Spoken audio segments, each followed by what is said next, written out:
In today's video, I'm going to teach you how to skillfully navigate the Shopify platform to ensure your products are displayed correctly on your store. Whether you're a seasoned e-commerce veteran or just starting out, managing product visibility is key to online retail success. Let's dive in. First, begin by heading to the main page of your Shopify admin. This is your central hub, where you can manage all aspects of your online store. Once you're there, click on the tab labeled Products. This is where all the magic begins, as it's your gateway to managing your entire inventory. Now, locate and click on the specific product that's currently not showing on your storefront. This step is crucial because if a product isn't visible, it could be due to its status being set incorrectly.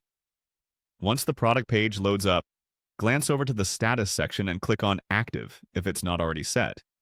This step ensures that the product is live, and customers can see it when they visit your store.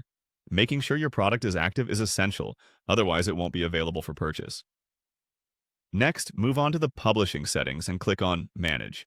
This area controls where and how your products are presented across various channels. Make sure to check all the boxes here. This action guarantees that your product is available and visible through all potential customer touchpoints, effectively maximizing its reach. After confirming these settings, click on Done to save your changes. But we aren't stopping here. Return to the Products tab in your Shopify admin. For better organization and discoverability, it's a great idea to make use of collections. Click on Collections and then find the Homepage collection. This is a fantastic way to ensure your products are featured prominently on your main online store page. Within this area, click on Browse. You'll be presented with a list of all products. Simply click on the product you wish to add to the collection, and then hit Add.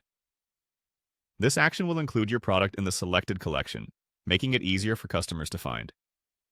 Once added, revisit the product to ensure that it's still active.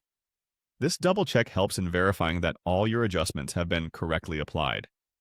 To address inventory concerns, go back to the Products tab and then click on Inventory. This section is critical because it manages how much of each product is available to your customers. Ensure you update the available quantity to more than 0, as a quantity of 0 will keep the product from showing up as purchasable. Lastly, if you have a bulk update to make or need to import new inventory data, click on Import. Doing so allows you to manage large quantities of data efficiently. And there you have it. By following these steps, you should have full control over which products appear on your Shopify store. Remember, a well-managed inventory and transparent product display are vital components in maintaining a successful online business.